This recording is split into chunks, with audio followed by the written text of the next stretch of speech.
the reality of what you're starting, I think people start with, you have to have capital.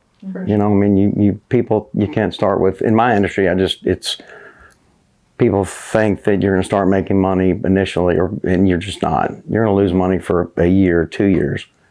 Some people don't, but most people. And the reality of my industry is a lot of people get involved that have never been in the business. Hello and welcome to Short Bay, Long Money. The stories behind real estate investing. Let's dive in. I'm your host, Kaylee Bradshaw, the real estate queen of buying and selling from Panoramic Properties. This is Jackie Reddy. She's my broker with 15 years of experience in the industry. She's also an avid real estate investor herself. That's true. And this is Megan Duckworth. She is the new operator of The Bay, a gorgeous historic event venue at the edge of downtown Hattiesburg, and also a guest house as well.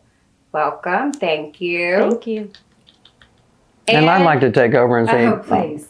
I'm John Neal, and I'm not sure why we're here, but these sweet, sweet women invited me out, and thank y'all so much for having this conversation. Thank you for being here. I've got to compliment the tracksuit. It's chef's kiss. Well, the best, I think, is Marshall's in existence anymore? Because it's very Marshall-esque at my age. It's giving PJ. Yeah, absolutely. I think the word that we're looking for is swag. Oh. Like I said, I feel like Jamie Maskingale. In a good way. Yeah, absolutely. We love Jamie. He was our original beer angel at Wonder. We'll talk about that later. Oh, so we have questions for you, as you know. And when I originally reached out, we wanted to sit down and talk with people who have invested heavily in Hattiesburg. So my first question to you is, do you consider yourself an investor? That's a great question. I would not suggest investor, but suggest investor. Investor for me is somebody that just is doing it for the money. Not that I'm not making a fine living doing it, but initially it was about the love and, you know, being part of downtown, and then it just happens to really work out. So I wouldn't say I'm an investor, but just an enjoyment of Hattiesburg and how well it's done for me and my family. For sure. Absolutely. Sure. So now you have successfully been or had Keg and Barrel in that same Hardy Street location for the past 20 years. First of all, congratulations. Thank you. From a real estate standpoint, what made this location a good investment? What made it how did it contribute to the success of Keg and Barrel? Well, I mean, quite honestly, 20 years ago, people thought I was crazy. Still do, possibly. For different reasons. But for different reasons. Obviously, that was a very odd part of town at that point. Downtown was not what it is now. And it was kind of dying, and that part of town was kind of dying too. And Miss Joyce Hicks came up earlier, and I always have to give a shout out to my girl. Her place became available, the original Blooms, and I saw an opportunity, and I had a small restaurant out west, Letha's Barbecue. I was in business with Miss Letha for a couple of years, and that opportunity came. I grew up in Houston, Texas, and I'd seen a lot of just kind of really fun places in old houses. Okay, and hook 'em horns. Isn't that right? Well, actually, guns up, Texas Tech. Heard. We're about to play in the playoff next week. Go Sports. So anyway, yeah, it came available, and I've always wanted to have a little beer place in a small house, and it just kind of happened that way. So you did start off leasing that location? I did. We leased it for a couple of years, and I think after 3 or 4 years, we realized there's a possibility we might be successful, and then I purchased it from Miss Joyce. Heard. So now you own both of your locations. At what point in the process did you realize that ownership was pretty crucial for getting that value out of it? I realized that early on at Letha's. The reality is, if this is going to be my retirement, you really need to own the property. So I knew that I wanted to have a long-term restaurant in a spot, and I felt it was very, very important to own the property. And then since then, of course, we bought the property next door, which is where our kitchen is. We bought the land behind us, which is where a small parking lot is. We've got another investment property down the street that I'm about to turn into my home. Good for you. And then we bought our west location. You will always be at work. I think I'm stop investing. Maybe, I don't know. But yeah, so yeah, it's very important as a restaurant owner to own your locations. At some point, your first couple at least, for me. For sure. Beyond that, I would tend to lease. How has owning your location changed your, I guess maybe like your business strategy, or maybe even, if I can ask, like, has it changed your financial ability to like really support your business? Absolutely, because everything that goes, where I would normally maybe save money in different areas, I've always invested back into the Keg. Of course, we have a huge piece of property now, and the things that I never imagined what we could, it was a forest back there. There was High Street, it was raccoons and old beer bottles, and it was just a mess. And I never thought in my wildest dreams that, what we were able to do, but it was because of the real estate. We could continue to add on and continue to add on, and I would like to continue to add on. But yeah, so. I know I left for Texas, and I've been back in Hattiesburg now for, I guess, maybe 4 years or so. And just to see like everything that you've done at Keg from before the time that I left Hattiesburg to the time that I've come back, and the stuff that you're still doing. And my dog loves to go to the dog park. Same things. We love that as well. So it is really awesome to see the things that you've done. What signals, I guess, did you receive maybe from the industry, from the community, or just from your own business knowledge that said it's time for you to expand and move to the West Hattiesburg location? I've got a business partner that I've had for years, Diana Pennington Hembry. She's been with me for 20 years. And at some point, you have to support like more families and give people more opportunities. And I just think it was opportunity. The mall was kind of dying. That property around there was starting to die. Of course, you had Target doing what it did, and the property values back where we were we got a pretty good deal on it. And with our brand, we felt like we could bring, like we did downtown, bring people to that area, and it's worked out real well. So that expansion was for all of us, not necessarily me. We have more people to worry about than me now. Absolutely. Do you feel like the locations have different personalities? Oh God, it's two different cities. I mean, like, it really is. If you have a business, everybody you either know or you don't know. I think people, there's people that are like, I will not cross 59. Yeah. And there's other people that are like, I will not come off the green. So it's like, I like both sides of the city. I can drive. I grew up in Houston. I'm like, God, it's 10 minutes. Like, come on, just don't go at 5 o'clock. It's fine. People have their places. People have their right. Yeah. So yeah, we have, and the irony of it is all the people that lived in the avenues are now 40 years old, have kids, and a lot of them have moved out west, and they're our customers out there. So it's we can't complain. You're growing with them. Yeah, I mean we're 5 miles away from each other. That's Chick-fil-A can do that, but most restaurants can't do that. So we're So it's like Hardy Street is the first-time home buyer of Keg and Barrels. And then out west is like your move up home. You get married and you do your thing. So, okay, what elements of your success story would you say were sheer luck? Did you have any moments like that? I would say most of the first 5 years, but the sheer luck part of the Keg and Barrel was finding that amazing location for a very reasonable price. It was a ton of property. I had no vision for anything other than what we started off the bat.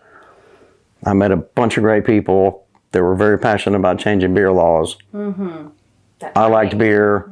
Yeah. It was the time. Timing is talk about that, because, you know, when I meet people who are 21 today, I'm like, we had to crawl so that you could run in your selections, you know, as far as what is available to them. And beer went to like a crazy place after the laws changed, where it's like, let's put everything in beer. We'll have hot cocoa beer, right? And then For sure. flavors kind of reined back in, and Yeah. now there's a lot of diversity with it. But in the beginning, choice was really limited, right? So tell us a little bit about your role in helping that get better.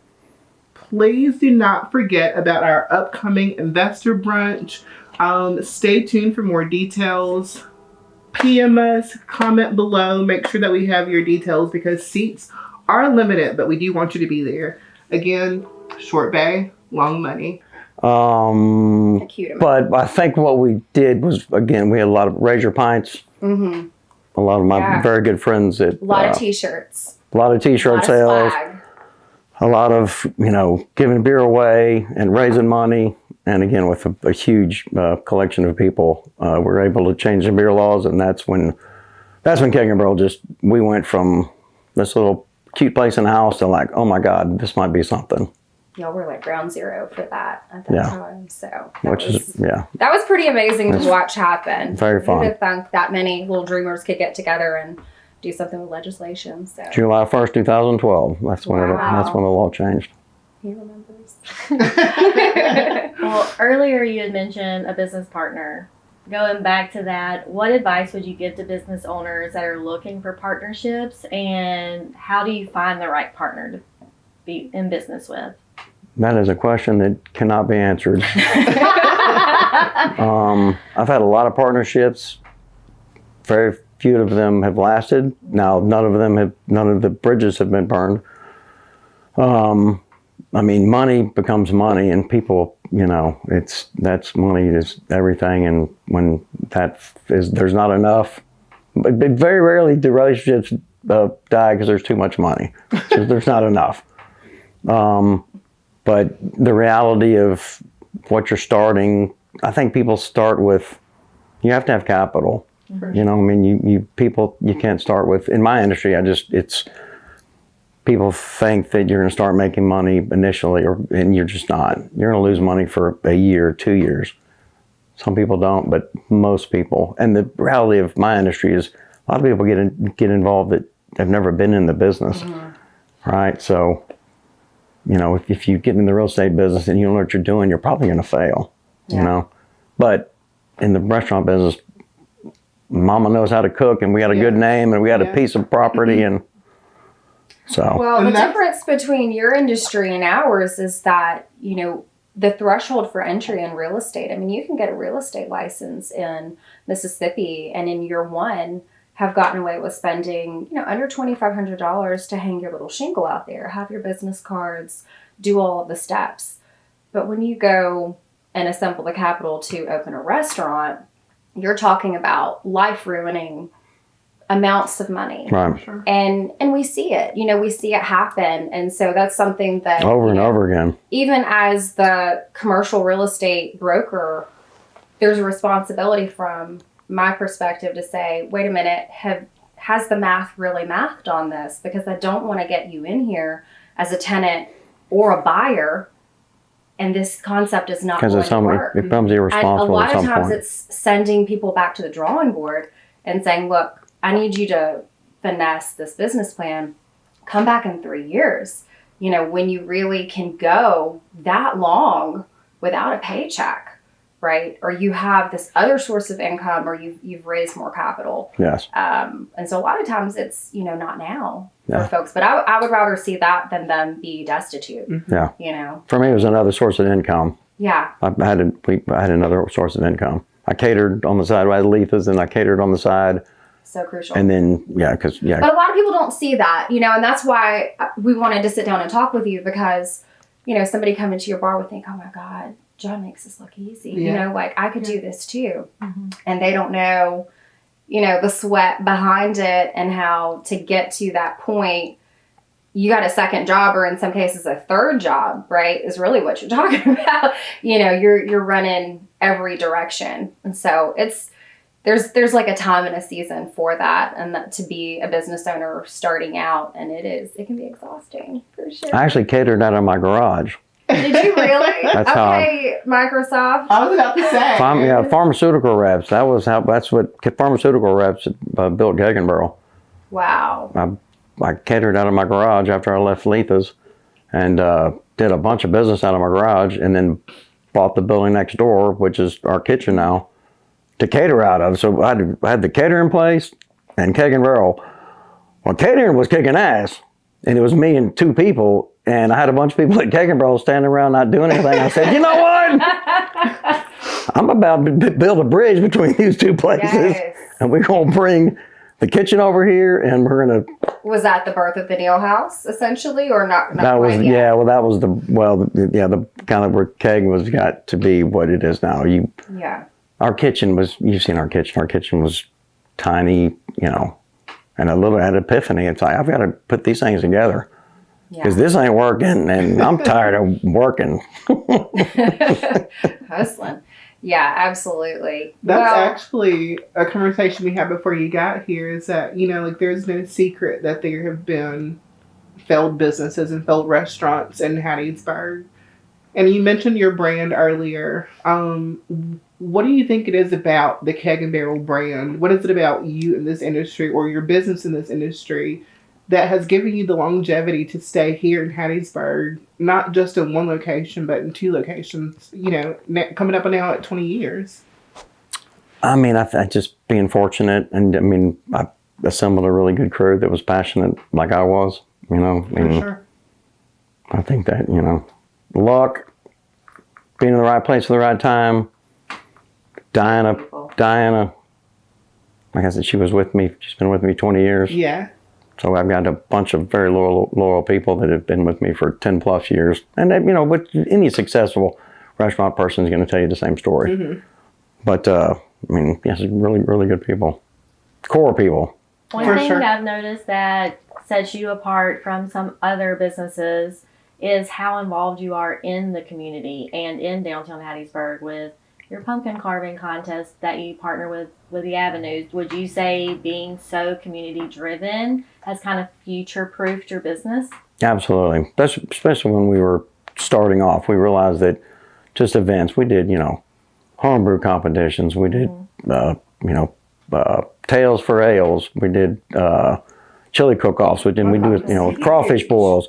All this, we did, and we realized this, because I didn't realize that there was such a big neighborhood in the Avenues 20 years ago. Mm-hmm. I lived in the Avenues for a brief time, was transferred to Florida and came back, and then was working out west at Letha's, and then rediscovered the Avenues 20 years ago, and I was like, damn, this is something I want to be involved with. Yeah. Do you feel like going away and coming back gave you some insight as to how faster places were operating? Did you take some of that with you? For sure. I always felt like I was slightly ahead of the game growing up in Houston, mm-hmm. and just, bigger cities, a little bit ahead of the game. I was always very passionate about beer, and that's there was a place in Houston that I just loved dearly, and kind of learned a bunch from that place, and basically did the same thing in Hattiesburg. Is it still there? It passed away after COVID killed it. The Ginger Man. It was in Rice Village in Houston, Texas. Wow. Cool story, though.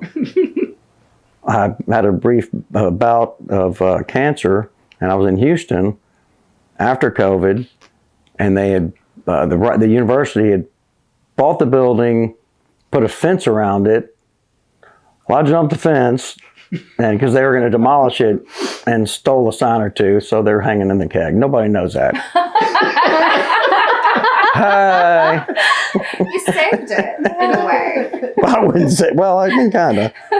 So when you walk in now, it says, "Please seat yourself." That's from the Ginger Man. No way. It is. It doesn't say the Ginger Man on it, damn it. But it was. I wasn't going to break in the building to take anything else. I was like, nobody's looking. And because of you, that part of history lives on. Well, I mean, of course, if nobody knows about it, does it exist? Well, I mean, they know now. I know they know now. This is, What's the statute of limitations? So, what would you say are the benefits of collaborating with other businesses versus competing with them? Tate being a younger guy, he actually came to me and kind of pitched his plan. And post COVID, we had added an outside bar, the TV. Our kitchen couldn't necessarily handle everything that we had going on, and I'd put a food truck out there, but had nobody to operate it. It was just like, in the future, we're going to have this facility. And I didn't know who he was, and he came to me and with this great pitch, and then served me his food with my crew, and we were absolutely blown away. And now it's his place, and you know, he kind of opens not when he wants to, but it's his business. So it works great for us because it's people come there to eat just his tacos, drink our beer, hang out with us, and again, it's something we couldn't necessarily handle. So, and it's a great opportunity to meet somebody else and learn. I grew up in Houston, and I'm a huge Tex-Mex guy, and that man's tacos are phenomenal. Have y'all had them? I have not. I have not. They're really good. Y'all got to go by. What's your favorite? Do you have a favorite on the menu? They're all solid, and that's one of the things I say. But I mean, he literally everything he does. So just one of everything then. And he's got a small. I mean, it's like, you know, he's got 5 things on the menu. Oh, okay. See, I'm such a Rotates creature of them. habit. Anytime I'm at Keg, I'm getting like pizza and boiled peanuts. Well, get a taco and a pizza and boiled There really peanuts. is I will something certainly for do everyone. that. I will certainly do say that. my 10-year-old loves the black and red fish with vegetables Okay, and grits. What is your Our habit? fish people talk about our fish tacos all the time. Oh, But they're they're so damn good. good. Yes. So good. It freaks them out because they're you have to construct your own. So you get this huge piece of fish, and it's like, it's not that. It's like, you know, just make your own. Yeah, exactly. It's interactive. It's interactive. Meanwhile, I'm just like, can I get the pizza and the peanuts, and can you make sure my food doesn't touch things? Well, girl, you get the peanuts and the pizza, and we're not going. And y'all do a good margarita. Oh my God, yes. Thank you. That is true. And that's coming from us. That's coming from me. No, I do love y'all's marks. Okay, now this is a heavy question. This but might be too much. not gonna lie, let's not get overwhelmed. But if you lost it all today, Oh, I don't know. knowing what you know now, with everything that you learned, in order for you to get back to this point, what would you do first? Be 26. Okay, what would you do second? Without a time machine. Be 36. I feel that. So the only thing I can think is during COVID, I kind of sort of lost my mind for a hot minute and thought I might have to start all over. And I realized if I have to start over, everybody else does too. So, you know what? That's a great question. But my energy's in the past. Yeah, for sure. And I guess, I mean, like, mostly, like, is there any specific thing that has been, like, surefire in the success of your business? Like, would your first step be finding a location and purchasing a piece of property? Because it seems like that's been, like, really important to Right. Keg and Barrel. Would it be finding a business partner? It would be building community? the people that I could hold on to. I'd hold on to those people. Yeah, With everything I had, for sure. and then we would figure it out together. I love that. I really do That's- believe that with a solid group of people, a core group with you, that, you know, like, you can really accomplish some crazy. I can find real estate, but I can't find people. That's for sure. That's for sure. A lot of people don't realize about business owners is just how scrappy they are. Like, there's no toilet we can't clean. There is there's nothing that is below us, you know, and there moments like COVID are that absolute reset button. I mean, probably there's a point you reach where hubris is talking and you're like, we've got this figured out. And then that reset button can be hit, or that rug can completely be pulled out from No, under you absolutely. and under everyone else at the same time. That was a new way to go. But you reached a critical mass with all the people, all the jobs you'd essentially created. I mean, if you want to look at it from that as its own little economy right there. And I feel like even other businesses around you took cues and said, okay, wait a minute. He's adding on, he's growing. Look at the size of his staff. We've got to step it up. I think there are businesses that have sort of moved or dressed up to be in your orbit. I know that when we have to sell a property in that part of town, we will reference you in the listing description because we know that it sells. The concept of a neighborhood bar is something that everyone wants. And honestly, it's a luxury. For sure. It is a luxury for it to have that much history, authenticity, and you go in and it is a warm place and people will know your name and there's just that camaraderie that is built in. And maybe that's from your staff and how they feel about each other, because I feel like people can come to Hattiesburg for the first time and they can feel that there. So y'all have really captured something special for sure. We're very fortunate. Clock it. I'm too old to be doing this. I feel the same way. Is it a miniature clap? Yeah. Or is it? It's the first time. Why I am don't I know. asking you? I've just heard 6, 7. Oh, dear. Please don't. I don't know what that means. They were trying to explain it to him. I'm like, what the fuck does that mean? Nobody knows. Like, why are we talking about it? The mystery is the appeal, I guess. I actually do have, and I said that was my last question. Sue me, I'm a liar. You said that you're not an investor. We've learned some things about you in sports. We've learned about business for you. We've learned a lot about you, but how do you want to be remembered? What is the legacy that you want to leave? I randomly own a bait shop. And so I'm an investor in a bait shop on Dolphin Island.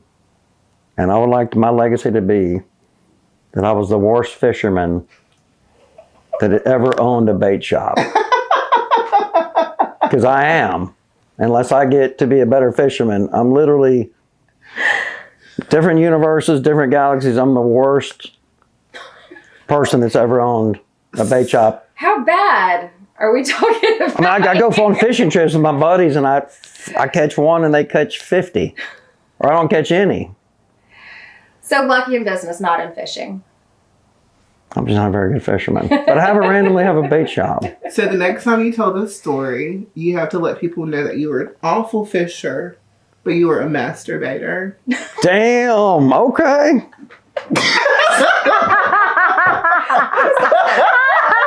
I ain't never worn no shoes in no damn interview. Girl, that was motherfucking it. Cheers. We should do morning in review and just... You want to wake up with us at 6 a.m. after everybody's hungover and we'll talk about some crazy ass shit? I don't hate that idea. Come on, man. Okay, straight. All right, guys, thank y'all so much for joining us on this episode of Short Bay, Long Money. Please do not forget about our upcoming investor brunch. Stay tuned for more details. PM us, comment below, make sure that we have your details because seats are limited, but we do want you to be there. Again, Short Bay, Long Money. Signing out.